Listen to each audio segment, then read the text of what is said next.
Here we are live. Okay, so here's our weekly quick 20-minute session on all things hypnosis, change work, trying to get yourself where you want to get to, and so much more for both practitioners and clients.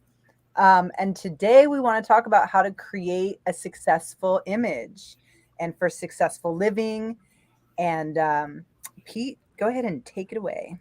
Yeah, and this is one I say I dealt with a lot. I say yesterday more um, with a lot of my clients. And so we all get stuck in that rut where we get told to think positively, right?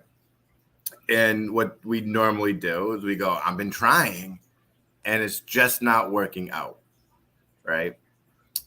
And usually what that finds is on one hand, right, we go, I'm told to think positive and I know it's good for me, right? Because thinking positive is healthy. But on the other hand, it's, well, it's not who I am, Hmm. right? And so what happens is we're not in balance. We all, one's heavier than the other, one's lighter. And so I think what a lot of people miss is that true appreciation of who we are, Hmm. you know? And so when we think about it as, I say, a psychological thing, it can't be fake it until you make it. It's about becoming that person, right? We have to really see ourselves as the person we're becoming already in a way of, even if it's monetary success, you've gotten a paycheck if you have a job week after week, right? That is success, right? That you can earn money. So what you do is you take that success to say, how do I make more money? How do I leverage it to make more? But I'm already successful at it. You know, if it's being happy, we all have a moment in our life where we actually experience happiness, right? And letting those moments be who we are versus the pain, the sadness, the frustration, because right now, the way our mind works, and it can usually do one of three things. It can generalize, it can distort, and it can delete, you know? And so what happens is we go, well, I'm never happy. Well, is that true? Is it never? Or are you deleting the good times, right? Or do you go, nobody wants me to be happy. So are you generalizing the entire world for what could be three people? Yeah. Do you distort the information going, well, yeah, I was happy, but then this horrible thing happened afterwards, right? You're distorting the facts to go, well, I couldn't stay there, right? And so we get to look at these things and we get to go, okay, like I'm struggling because I'm trying to think these good, successful thoughts, but I don't feel it in my heart, you know? And it's very rare that I quote like scriptures, but this is one. Um, I know it's in the Bible. I forget where, but it was realistically, I think it was Christ going, um, we get to be transformed. Um, no, so seeth in our heart we will be, or something like that, or as we are be, right? Meaning we have to feel it first. We can't just go through life going, well, I'm thinking positive, I'm thinking positive. That part is important, but it's not as important as feeling and looking for the successes we've already had, you know, no matter how big or small, you know, because that's what allows us to connect the dots at a deep root level versus just the surface. So that is one where, when we think of our real true self image, it's more than just what we think, right? Thinking is great, having the positive thoughts is great, but we really need to go deep inside to bring it into alignment, right? We have to look at the contradictions, that one that go, like, I want to be successful, I want to have a happy marriage, but maybe about myself, I feel like I can't be good in a relationship, right? I can't be communicative. But with everyone I worked with, at least yesterday and in my career too, they had moments where they were really communicative, right? Where they were like on fire and their partner was like, oh my God, this is amazing. Why can't you be like this all the time? And it's like, well, internally they go, well, I'm not a good communicator, so I can't keep it all the time. But all it takes is that spark, right, to start a great forest fire, right? It takes a spark, right? That one moment, that's as small as it is, can grow, because then we get to go, oh yeah, I communicated then, and I communicated this time and that time. Oh, I showed how much I love you there and there, and I showed myself that I have the ability to get promotions, right? I have the ability to earn more money. How do I just use it differently now, right? And so that, I think we got to think of it as the psychological part, but also whether it's the metaphysical part or spiritual part, because they really have to be combined, right? We have to have, whether it's God, the universal mind, higher power, even our highest self, it has to have those successes well before we can really see it as a consistent thing. I say one that I say more real world example I can think of is Usain Bolt, when he, was the fastest man, 9 seconds, right? He goes, what you didn't see were the 4 years before that, right? 4 years of taking the thoughts of like, I'm going to be the fastest man, running, taking action on it, right? Going, I am this person because I am a fast runner. That's how you get to be the world's fastest man. I have to say, when you're saying that, it sounds like believe in yourself, in where you want to go, and by validating the times that you have actually had successes, opposed to focusing on all of your failures. It sounds to me like so many people who have gotten themselves to a successful place have continued to focus on where they want to go, what they're doing. And it's very common for us to just see what's bad and to focus on that, and to add in that neuroscience over and over is saying that the brain looks for patterns.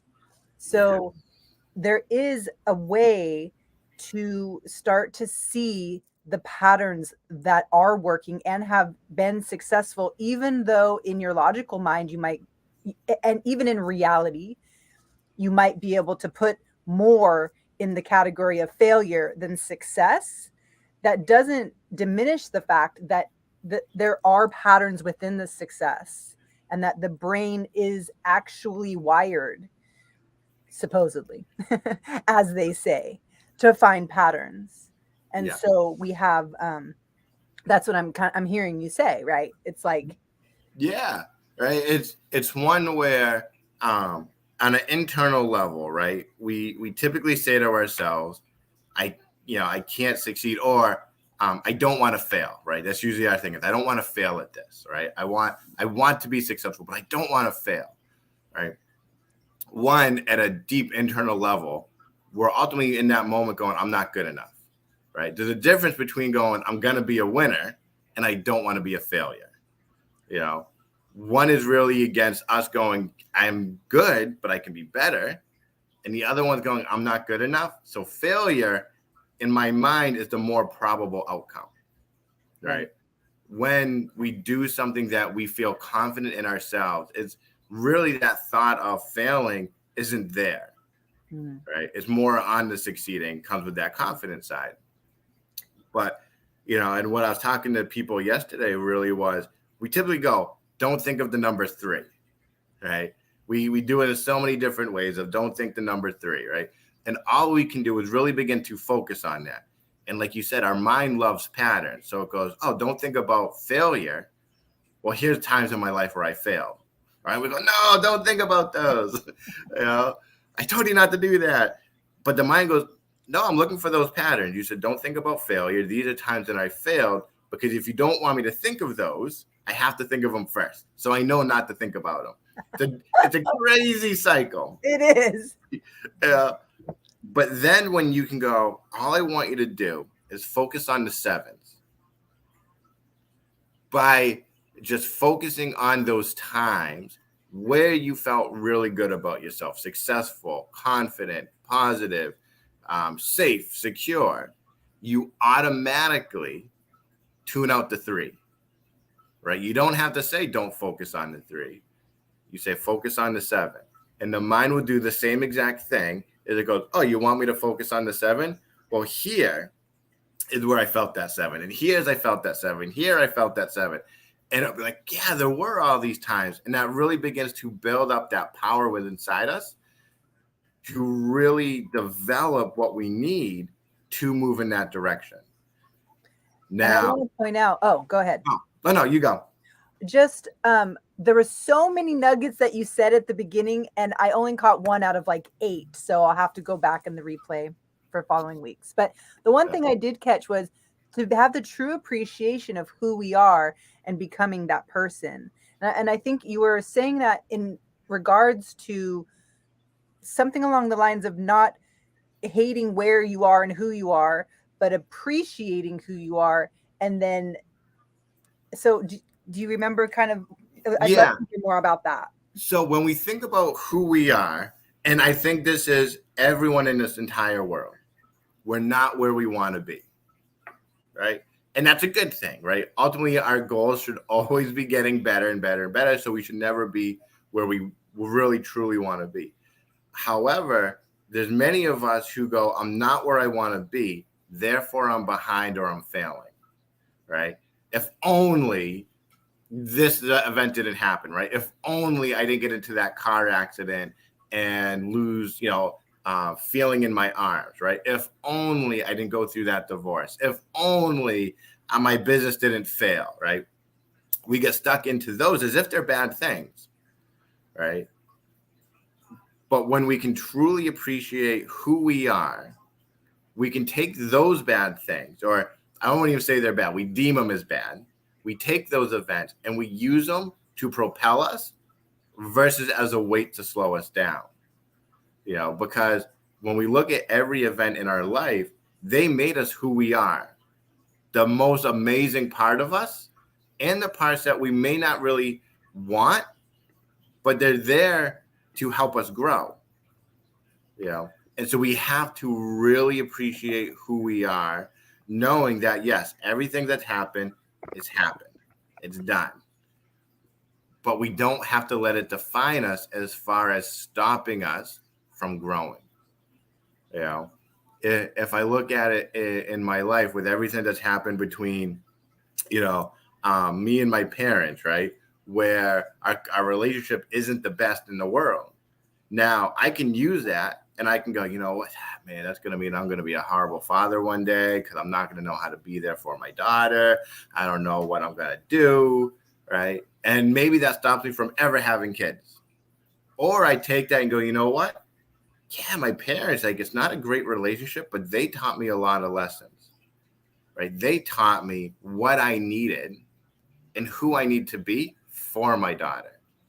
Or I learned it from this experience. Or I learned it from this experience. I think some people might not feel like they were taught anything. Yeah. but you can certainly learn much from it for your own.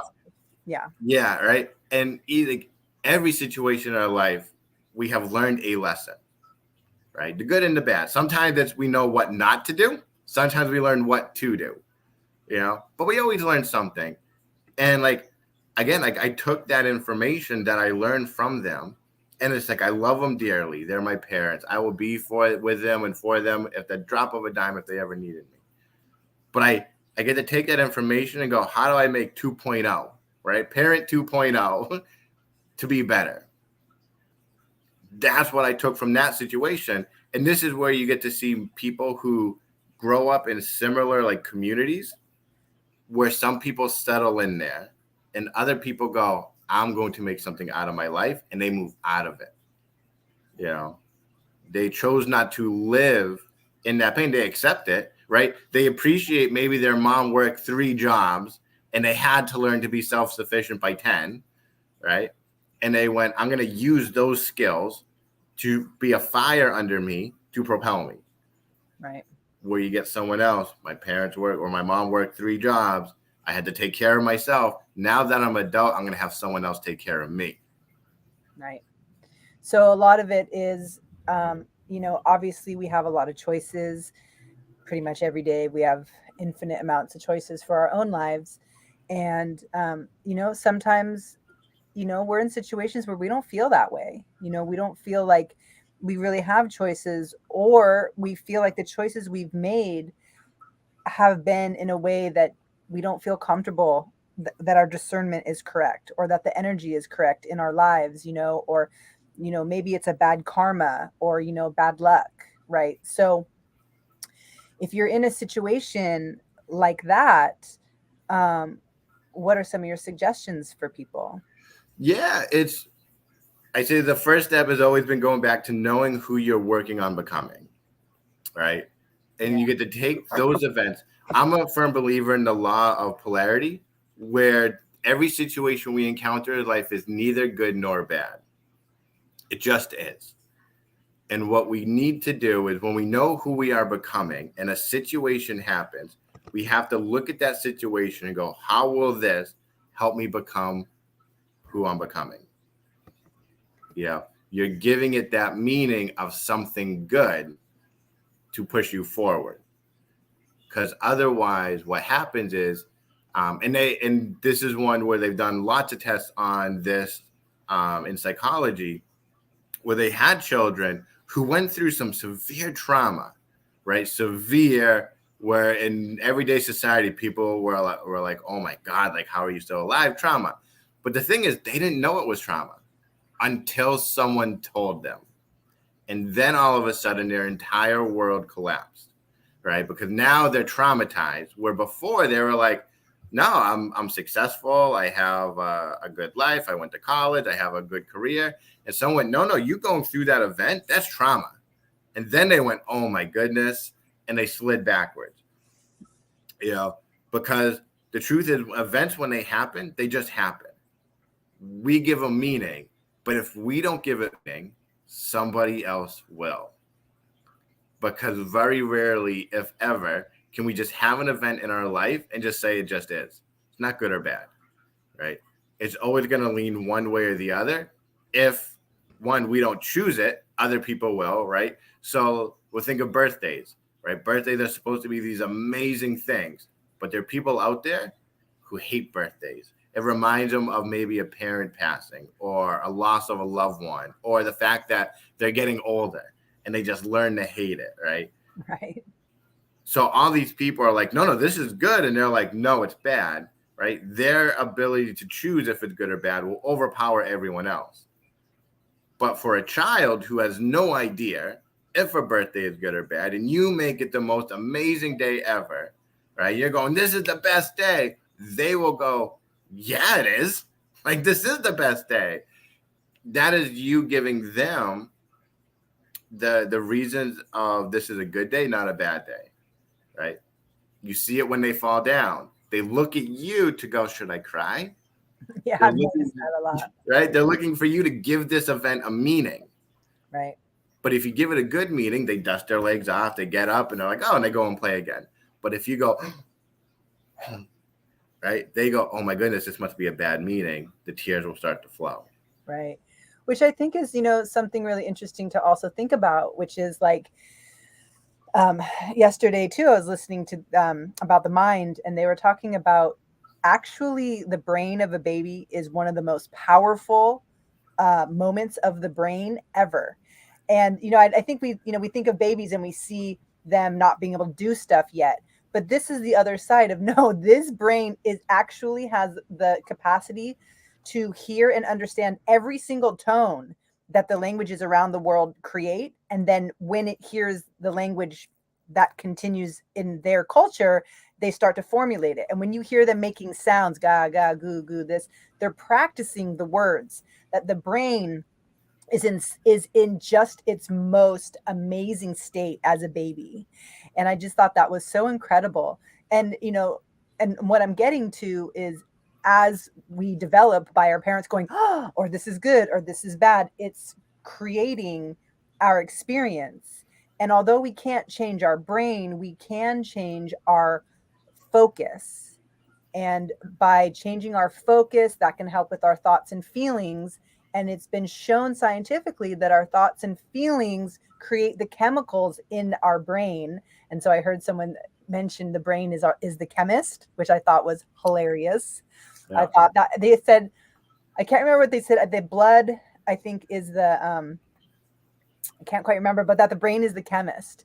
But you know, when for people who are more science focused, or sometimes think that this stuff has a tinge of, like, spirituality that they're not into, or something that they kind of poo poo, it's like science has shown dopamine and all kinds of chemicals I can't rename at the moment, that they come, that they can be created and disintegrated by our thoughts and feelings and emotions. And so these things are combined, right? Yeah. And so as we're into our 20 minutes, let's wrap it up and just kind of just summarize what we were talking about today, which is to how to create your successful self-image. And I'll give my few summarizing points, and then Pete, I'd love for you to too. Yes. So, how to create your successful image. First and foremost, you have to have a true appreciation of who you are and of what you are becoming. So what I hear in that is, don't hate yourself, don't hate your experiences, because even the parts that we don't want are there for us to grow. And so by appreciating and loving ourselves where we are, and knowing where we want to go, is part of the path. And knowing who you are working on becoming, as I had mentioned. And a good question that Pete brought up was, how will this help me become who I am becoming? So if you're working on an event, or there's a situation that's hurtful or painful, you might want to ask yourself this question. And the last piece that I have written down is, if we don't give the events meaning, someone else will. And what I hear in this is that we have the power to give these events meaning, opposed to just that it happened to me and someone else is telling you what it was. So it's obviously not just like that easy if you're in a really hard place, but it is just like that as well if you just do it. So that's my little summary. How about you, Pete? I love your summary. That's exactly what I was saying. I'm going to add one little piece that I just found super helpful. That is, I think all of us are really good friends, right? We're kind, we're loving, we're compassionate, we're forgiving to so many other people. But sometimes to ourselves, we're not as kind and loving, compassionate, and forgiving. And so I think everything you said spot on is perfect. And adding to it, when you're on this journey, be kind, loving, forgiving, compassionate to yourself with everything that you do and happens around you, right? Be that good friend you are to everyone else, to yourself. Love that. That is really, really important. And, I'm sure it makes sense to everyone. And yet you could see in your life how often you don't treat yourself like a good friend the way you treat others. Yeah. So I think that's really a great focus. Yeah. So thank you so much again for coming, and for the viewers that showed up, thank you. You're always welcome to contact Pete or myself, or comment on any of the pages that this is on, or DM us if you have questions, things you want to talk about. If you're a practitioner and would like to be on with us, we would love to start opening that up with other practitioners to continue the dialogue. And until then, thank you so much, everyone, and thank you, Pete. All right. Bye.